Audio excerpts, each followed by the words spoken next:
Bismillahirrahmanirrahim. Assalamualaikum warahmatullahi wabarakatuh. Selamat sore, salam sejahtera bagi kita semuanya. Om Swastiastu, Namo Buddhaya, salam kebajikan. Bapak, Ibu, dan saudara-saudara sebangsa dan setanah air, penyebaran COVID-19 telah benar-benar memperlambat perekonomian dunia, termasuk perekonomian di negara kita Indonesia. 186 negara telah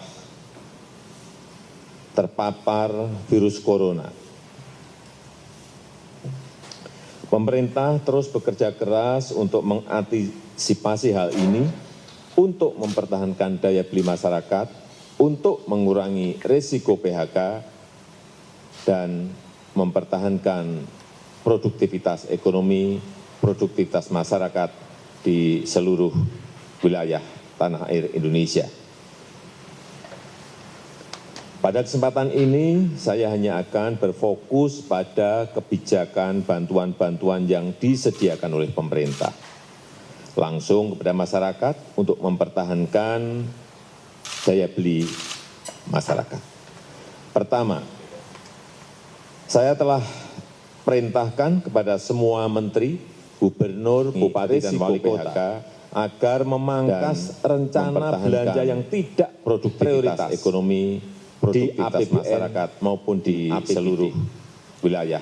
Anggaran perjalanan dinas, pertemuan-pertemuan yang tidak perlu. Pada kesempatan ini, belanja lain akan berfokus pada kebijakan bantuan-bantuan yang disediakan oleh pemerintah harus dipangkas langsung kepada masyarakat untuk kementerian dan lembaga di pusat daya beli, serta juga pemerintah daerah, provinsi, kabupaten dan kota. Saya telah harus melakukan kepada semua menteri, kegiatan, gubernur, bupati, dan wali kota melakukan agar realokasi rencana belanja yang mempercepat penanganan COVID-19 di APBN yang terkait maupun di isu-isu kesehatan, maupun anggaran perjalanan dinas, isu-isu pertemuan yang tidak perlu, landasan dan hukumnya belanja lain yang hari Jumat yang lalu tanggal 20 Maret 2020 masyarakat telah saya tanda tangani Inpres nomor 4 tahun 2020. Kementerian dan lembaga di pusat memerintahkan refocusing kegiatan daerah, relokasi anggaran, kabupaten dan kota ini juga memerintahkan untuk percepatan refocusing pengadaan barang dan jasa, dan untuk mendukung melakukan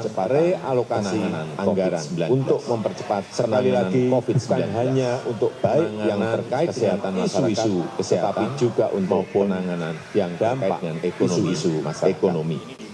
Yang ketiga, hukumnya saya minta pada kementerian dan lembaga yang lalu tanggal 20 Maret pemerintah daerah 2020 provinsi saya tanda tangani kabupaten dan kota tahun agar 2020. Selain menangani isu kesehatan masyarakat, refocusing kegiatan dan menjamin relokasi anggaran, Inpres ini juga memerintahkan untuk percepatan pelaksanaan pengadaan utamanya jasa untuk mendukung kita harus membantu para buruh, membantu para pekerja harian, membantu para petani, membantu para nelayan, membantu para pelaku usaha mikro dan kecil agar daya belinya tetap terjaga, agar terus beraktivitas dan berproduksi.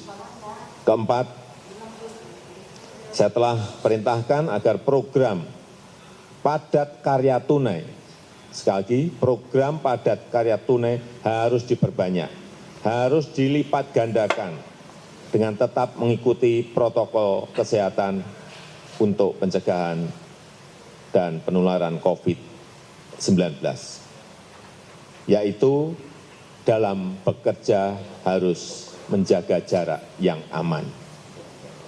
Program padat karya tunai di beberapa kementerian seperti Kementerian PUPR, Kementerian Perhubungan, Kementerian Pertanian, Kementerian KKP harus segera dieksekusi.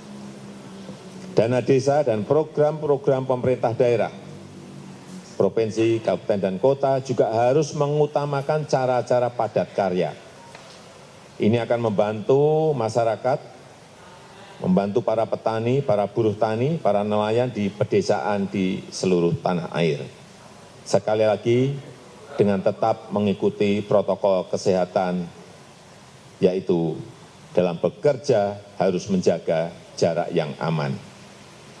Kelima, kepada penerima kartu sembako, pemerintah memberikan tambahan sebesar 50.000 per keluarga penerima, sehingga menjadi 200.000 per keluarga penerima yang akan diberikan selama 6 bulan. Anggaran yang dialokasikan adalah sebesar 4,56 triliun rupiah. Yang keenam, kepada calon penerima kartu prakerja, pemerintah akan mempercepat implementasi kartu prakerja, sekaligus untuk mengantisipasi para pekerja yang terkena PHK, para pekerja harian yang kehilangan penghasilan, para pengusaha mikro yang kehilangan pasar dan omset, agar dapat meningkatkan kompetensi dan kualitas SDM-nya. Alokasi anggaran yang disediakan di dalam kartu prakerja ini adalah sebesar 10 triliun. Sehingga nanti setiap peserta kartu prakerja akan diberikan honor insentif 1 juta per bulan selama 3 sampai 4 bulan. Yang ketujuh, untuk membantu daya beli pekerja di sektor industri pengolahan, pemerintah akan membayar PPh pasal 21 yang selama ini dibayar sendiri oleh para pekerja, dalam rangka memberikan tambahan penghasilan kepada pekerja di industri pengolahan. Alokasi anggaran yang disediakan sebesar 8,6 triliun rupiah. Kedelapan, kepada para pelaku UMKM, OJK, Otoritas Jasa Keuangan, akan memberikan relaksasi kredit UMKM untuk nilai kredit di bawah 10 miliar untuk tujuan usaha, baik itu kredit yang diberikan oleh perbankan maupun oleh industri keuangan non-bank. Asalkan digunakan untuk usaha, akan diberikan penurunan bunga dan penundaan cicilan sampai 1 tahun. Oleh karena itu, kepada tukang ojek, kepada supir taksi yang sedang kredit kendaraan bermotor dan kredit mobil, nelayan yang sedang kredit perahu tidak perlu khawatir, pembayaran bunga dan angsuran diberikan kelonggaran 1 tahun. Dan pihak perbankan maupun industri keuangan non-bank dilarang mengejar-ngejar angsuran, apalagi menggunakan jasa penagihan atau debt collector. Itu dilarang, dan saya minta kepolisian mencatat hal ini. Kesembilan, kepada masyarakat berpenghasilan rendah yang sedang melakukan kredit kepemilikan rumah bersubsidi, pemerintah juga memberikan 2 stimulus, yaitu pemerintah memberikan subsidi selisih bunga selama 10 tahun. Jika bunga di atas 5%, maka selisih besaran bunganya akan dibayar pemerintah.